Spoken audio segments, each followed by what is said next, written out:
अस्सलाम वालेकुम जी, welcome to my channel. 2024 जैसा कि तमाम दोस्तों को पता है शुरू हो गया। और 2024 में क्या आप लोगों को पुर्तगाल के अंदर आना चाहिए या फिर नहीं? जो लोग पुर्तगाल में आने का सोच रहे हैं, क्योंकि पुर्तगाल की लाइफ के बारे में आने से पहले अगर आपको पता हो तो शायद आपके लिए इजी हो जाए। आप अच्छा डिसीजन कर सकें कि आपको पुर्तगाल में आना चाहिए या फिर नहीं, आपको यूरोप के अंदर आना चाहिए या फिर नहीं। बहुत सारे लोग इस वक्त पाकिस्तान से यूरोप की तरफ मूव होना चाह रहे हैं और बहुत सारे लोग इस वक्त अरेबिक कंट्री से यूरोप की तरफ मूव होना चाह रहे हैं। लेकिन जब आप लोग यूरोप में आते हैं तो उसके बाद डॉक्यूमेंट सबसे पहले होते हैं, उसके बाद पैसा कमाने का लोग सोचते हैं। कुछ लोग जो हैं वो पहले पैसा कमाने के लिए बड़ी कंट्रीज़ की तरफ मूव हो जाते हैं। जर्मन, इटली, फ्रांस, इस तरह की स्विट्ज़रलैंड, जितनी भी जो बड़ी कंट्रीज़ हैं उनकी तरफ चले जाते हैं, पैसा कमाते रहते हैं, इंजॉय करते रहते हैं वहाँ पर जाकर। लेकिन जब डॉक्यूमेंट लेने की ज़रूरत होती है उस वक्त वो सोचते हैं कि हम कहाँ पर जाएं, तो एक पुर्तगाल कंट्री नज़र आती है जो डॉक्यूमेंट थोड़ा इजी दे देती है और यहाँ पर रहकर आपको पासपोर्ट भी दूसरी कंट्रियों की निस्बत पूरे यूरोप में इजीली मिल जाता है, जिसकी वजह से बहुत सारे लोग पुर्तगाल की तरफ आने का सोचते हैं। या तो लोग पाकिस्तान और अरेबिक कंट्रीज़ में बैठकर ही पुर्तगाल में पहले से ही आने का सोच रहे होते हैं, या फिर जब लोग यूरोप में आ जाते हैं तो यहाँ पर आकर पता चलता है कि हमें डॉक्यूमेंट एक पुर्तगाल कंट्री ही है जो इजीली दे देगी। उसके अलावा आपको किसी दूसरी कंट्री में इतना इजी डॉक्यूमेंट नहीं मिलते। डॉक्यूमेंट यहाँ पर इजीली मिल जाते हैं, लेकिन मसला यहाँ पर यह है कि यहाँ पर आकर काम नहीं मिलता, यहाँ पर आकर जॉब नहीं मिलती। जॉब का यहाँ पर बहुत बड़ा इशू है। आज हम जॉब के हवाले से और पुर्तगाल की लाइफ के हवाले से आज हम डिस्कस करेंगे कि पुर्तगाल की लाइफ कैसी है, यहाँ पर जॉब कौन कौन सी जॉब्स यहाँ पर मिल जाती है, कितनी कितनी यहाँ पर सैलरीज है, कितनी कितनी यहाँ पर कितने कितने घंटे आपको यहाँ पर ड्यूटीज़ करनी पड़ती है। इसके हवाले से आज हम थोड़ी डिटेल से बात करेंगे ताकि जो लोग पुर्तगाल में आने का सोच रहे हैं वो सोच समझ कर फैसला करें और उनको पता चल जाए कि हमें पुर्तगाल में जाना चाहिए या फिर नहीं। अगर उनके पास कोई और ऑप्शन है तो वो उस ऑप्शन को बेहतर तरीके से अवेल कर सकें। तो जॉब के हवाले से हम बात करते हैं कि यहाँ पर कौन कौन सी जॉब्स हम लोगों को मिल सकती हैं। यहाँ पर हमें फैक्ट्रीज़ में जॉब मिल सकती हैं। यहाँ पर पुर्तगाल में हमें एग्रीकल्चर फील्ड में जॉब्स मिलती हैं। यहाँ पर पुर्तगाल के अंदर हमें रेस्टोरेंट्स फील्ड में जॉब मिलती है। हालांकि आप अगर पढ़े लिखे भी हैं तो यहाँ पर आकर जॉब लेना, कोई अच्छी जॉब लेना यहाँ पर इतना इजी नहीं है। उसकी वजह यह है कि पूरे यूरोप के अंदर लैंग्वेज को प्रायोरिटी दी जाती है। और जब आप यहाँ पर आते हैं, ये नहीं कि सिर्फ पुर्तगाल की बात है, लैंग्वेज के हवाले से पूरे यूरोप में ही सेम है। आप किसी भी कंट्री में जाते हैं तो जब तक आपको लैंग्वेज नहीं आती तब तक यहाँ पर जॉब मिलना और अच्छी जॉब मिलना यहाँ पर बहुत ज़्यादा मुश्किल है।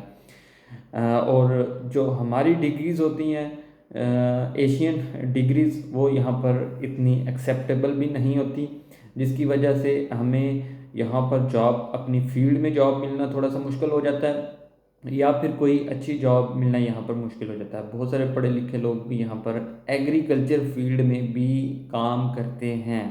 ये आप लोगों के ज़हन में होना चाहिए। लोगों को पता नहीं है। लोग कहते हैं कि हम जब यूरोप में जाएंगे हम वहाँ पर जाकर इंजॉय करेंगे, हम वहाँ पर जाकर अय्याशी करेंगे, हम वहाँ पर जाकर बहुत ज़्यादा पैसा कमाएंगे। लेकिन जब आप यूरोप में आ जाते हैं तो उसके बाद आपको पुर्तगाल में डॉक्यूमेंट लेने के लिए आना पड़ सकता है। लाजम नहीं है कि आप आएँ यहाँ पर, और भी कंट्रीज़ हैं आप डॉक्यूमेंट्स ले सकते हैं। लेकिन यहाँ पर थोड़ा इजी है, जिसकी वजह से लोग यहाँ पर आने का सोचते हैं। तो यहाँ पर जॉब, अगर तो आपको किसी फैक्ट्री में जॉब मिल जाती है तो सबसे अच्छी जॉब यहाँ पर फैक्ट्री की मैं समझता हूँ कि सबसे अच्छी जॉब यहाँ पर फैक्ट्री की है। उसकी वजह ये है कि 8 घंटे आपने फैक्ट्री के अंदर ड्यूटी करनी होती है, और उसके अलावा अगर आप 8 घंटे के बाद यहाँ पर काम करते हैं, ओवर टाइम लगाते हैं, 1 घंटा लगाते हैं, 2 घंटे लगाते हैं, उसकी आपको अलग से सैलरी मिलेगी। जो नॉर्मल रेट है यहाँ पर वो 4.5 यूरो से लेकर 5 यूरो पर आवर सैलरी का रेट है, जो आपने 8 घंटे यहाँ पर काम करना होता है। और जब आप इसके अलावा काम करेंगे, 1 घंटा, 2 घंटा, 3 घंटा, 4 घंटा, जितना भी आप ओवर टाइम लगाते हैं यहाँ पर, उसका रेट आपको ज़्यादा मिलेगा। वो 7 यूरो पर आवर होता है। और अगर आप सैटरडे को या संडे को काम करते हैं तो उसका रेट भी ओवर टाइम के हिसाब से ही होता है। अगर यहाँ पर जो फेरिश वगैरह आती हैं, जो छुट्टियाँ आती हैं, हॉलीडेज़ होती हैं जो गवर्नमेंट की तरफ से, अगर उनमें आप काम करते हैं तो वो भी ओवर टाइम के खाते में जाएगा, और आपकी सैलरी उसी के हिसाब से बनेगी, ओवर टाइम रेट के हिसाब से। लेकिन अगर आपको फैक्ट्री में जॉब मिले तब, यहाँ पर फैक्ट्री में जॉब मिलना इतना इजी नहीं है, बहुत मुश्किल है। फैक्ट्रीज़ हैं, लेकिन कोशिश करते हैं कि जिन लोगों के पास कार्ड है, टीएससी कार्ड है, 2 साल का, 3 साल का, जो भी है, उन लोगों को जॉब मिलती है। और प्रायोरिटी दी जाती है लैंग्वेज को। यहाँ पर लैंग्वेज अगर आपके पास है तो आपको जॉब फैक्ट्रीज़ में इजीली मिल जाएगी, क्योंकि यहाँ पर ब्राज़ीलियन लोग भी आते हैं। ब्राज़ीलियन है, और इसके अलावा और भी बहुत सारी कंट्रीज़, कोई 5-6 कंट्रीज़ और भी हैं जिनके अंदर पुर्तगीज लैंग्वेज बोली जाती है। तो वो कंट्रीज़ के लोग जब यहाँ पर आते हैं, उनकी लैंग्वेज तकरीबन सेम होती है, तो उन लोगों को जॉब थोड़ी इजीली मिल जाती है। लेकिन हम लोग जब यहाँ पर आते हैं तो हमें यहाँ पर आकर लैंग्वेज का बहुत ज़्यादा इशू बन जाता है। लैंग्वेज सीखना इतना भी इजी नहीं है। मिनिमम कोई 6 माह, 1 साल आप ठीक ठाक यहाँ पर मेहनत करें, तब जाकर आप लैंग्वेज बोल सकते हैं। तो 6 माह, साल का जो पीरियड होता है वो बहुत ही टफ हो जाता है, यहाँ पर रहना बहुत मुश्किल हो जाता है किसी के लिए। तो बात करने का मकसद यह है कि फैक्ट्रीज़ में जॉब बहुत कम मिलती हैं। उसके अलावा पुर्तगीज रेस्टोरेंट है, वहाँ पर आपको जॉब मिल सकती हैं, वहाँ पर भी सैलरीज रेट तकरीबन सेम है।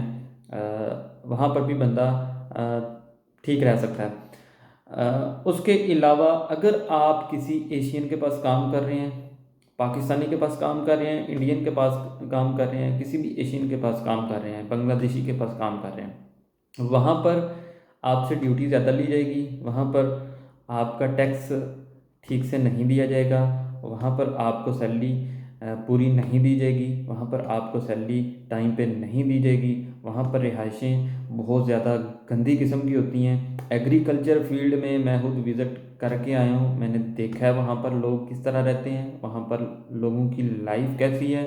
एक रिहाइश, छोटा सा घर जिसमें दो रूम या फिर 3 रूम है, वहाँ पर 10-10 लोग, 15-15 लोग वहाँ पर रह रहे हैं। उन रिहाइशों में वॉशरूम गंदे, किचन गंदे, वहाँ पर लड़ाइयाँ एक दूसरे के साथ, वहाँ पर इतनी गंदी जगह है कि आप सोच भी नहीं सकते। वहाँ पर रहना बहुत ज़्यादा मुश्किल है, काम करना तो दूर की बात है। जब आप वहाँ पर रात को सो भी नहीं सकेंगे, वहाँ पर आप इजीली रह भी नहीं सकेंगे, तो आप काम कैसा करेंगे। एक तो काम बहुत ज़्यादा टफ है, एग्रीकल्चर का काम दूसरी फील्डों की निस्बत टफ है, क्योंकि गर्मियों के अंदर भी आपने बाहर धूप में काम करना है, टफ काम है। वहाँ पर आपको 1 मिनट भी बैठने नहीं दिया जाएगा, 8 घंटे अगर आपकी ड्यूटी है। तो गोरे लोग जो हैं, पुर्तगीज लोग जो हैं, ये पूरे यूरोप का यही रूल है कि जब आप काम शुरू कर देते हैं तो आप 1 मिनट भी रेस्ट नहीं कर सकते, बैठ नहीं सकते। काम वाली जगह पर कोई भी चेयर नहीं होगी, कोई भी बैठने वाली जगह वहाँ पर नहीं होती, और ना ही वो आपको बैठने देंगे, और ना ही लोग रेस्ट करने देते हैं। अगर कोई देख भी ले तो वो ठीक ठाक इंसल्ट करते हैं, और आप रेस्ट करने का सोच भी नहीं सकते। तो एग्रीकल्चर फील्ड में एक तो गर्मियों में भी मुश्किल है काम, और सर्दियों के अंदर भी यहाँ पर बहुत ज़्यादा बारिशें होती हैं, और सर्दी में बहुत ज़्यादा मुश्किल काम होता है। बहुत सारे दिनों में आपको छुट्टियाँ करनी पड़ जाती हैं, और जब आप छुट्टियां करते हैं तो आपकी सैलरी कट जाती है। रेट भी आपको पुर्तगीज लोगों से कम दिया जाता है, आपका टैक्स भी कम जाता है, और आप आपकी लाइफ एग्रीकल्चर फील्ड में बहुत ज़्यादा मुश्किल हो जाती है। अगर आप किसी पाकिस्तानी रेस्टोरेंट के ऊपर काम करते हैं तो वहाँ पर वो आपसे 12 से 14 घंटे ड्यूटी लेंगे, 3 से 400 यूरो आपको सैलरी देंगे। वो मेरे ख्याल से 2 यूरो 3 यूरो पर आवर आपका बनेगा। तो इतनी ज़्यादा ड्यूटी के बाद भी आपको अगर वहाँ पर सैलरी कम मिले और आपका टैक्स भी वहाँ पर अगर कम जाए, 12 से 14 घंटे अगर आप ड्यूटी करते हैं, आपका टैक्स भी थोड़ा जाता है। कॉन्ट्रैक्ट आपका वो 3 घंटे का 4 घंटे का लगा देते हैं, लेकिन ड्यूटी आपसे लेते हैं वो 12-12 14-14 घंटे। तो इसलिए वहाँ पर यहाँ पर जो अपने लोग हैं, जो देसी लोग हैं, इन लोगों के पास कोशिश करें कि काम ना ही करें तो बेहतर है। मजबूरी में लोगों को करना पड़ता है क्योंकि हमारे लोग टैक्स कम देते हैं, सैलरीज कम देते हैं और काम बहुत ज़्यादा लेते हैं। ये रियल बात है, ये रियल बात मैं आपको बता रहा हूँ जो यहाँ पर है। इसमें कोई भी झूठ नहीं है। आप इसकी तस्दीक कर सकते हैं कि यूरोप में जो एशियन लोग हैं जिनके बिज़नेस हैं यहाँ पर, वो क्या करते हैं। कोई एक आध होगा जो अच्छा होगा, जो सैलरीज अच्छी देता होगा, जो टाइम पे देता होगा, जो सही कॉन्ट्रैक्ट आपका लगाता होगा। अदरवाइज़ मैं गारंटी के साथ आपको कह सकता हूँ कि आप यहाँ पर चेक करें कि यूरोप में जो एशियन लोग हैं वो अपने ही एशियन लोगों के साथ क्या सलूक करते हैं। तो जो लोग यहाँ पर आने का सोच रहे हैं, सोच समझ कर यहाँ पर आएँ। डॉक्यूमेंट तो यहाँ पर इजीली मिलते हैं, लेकिन यहाँ पर लाइफ बहुत ज़्यादा मुश्किल है। यहाँ पर अखराजात तकरीबन बड़ी कंट्रीज़ की निस्बतें सेम है। इटली स्पेन की इनके बराबर है। यहाँ पर अकामोडेशंस यहाँ पर तकरीबन इटली और स्पेन के लेवल के ऊपर हैं। अखराजात उतने ही हैं, लेकिन सैलरीज यहाँ पर बहुत कम है। मैक्सिमम अगर आप किसी पुर्तगीज फर्म के ऊपर भी अगर कमाएं, रेस्टोरेंट में अगर कमाएं या फिर किसी फैक्ट्री में कमाएं, 800 900 या फिर 1000 यूरो तक आप कमा सकते हैं। इससे ज़्यादा नहीं कमा सकते। अभी 2024 में एक छोटी सी खुशखबरी है, सुनने में आ रहा है कि 2024 से 50 यूरो इंक्रीज़ हो रहा है। जो भी सैलरी होगी, पहले जो बेसिक कॉन्ट्रैक्ट था वो 760 यूरो था, लेकिन अभी उसको बढ़ाकर 810 से 20 यूरो तक वो लेकर जा रहे हैं। लेकिन 810 यूरो भी अगर आपको यहाँ पर मिलते हैं तो बहुत ही बेस्ट है। यहाँ पर आपकी लाइफ मैनेज हो सकती है। अगर यहाँ पर आपको किसी पुर्तगीज फील्ड में काम, फर्म में काम नहीं मिल रहा, तो फिर आपके लिए यहाँ पर है ना मुश्किल है। यहाँ पर पुर्तगाल की लाइफ टफ है। तो जो लोग यहाँ पर आने का सोच रहे हैं, पुर्तगाल में स्पेशली जो लोग आने का सोच रहे हैं, वो थोड़ा सोच समझ कर आएँ।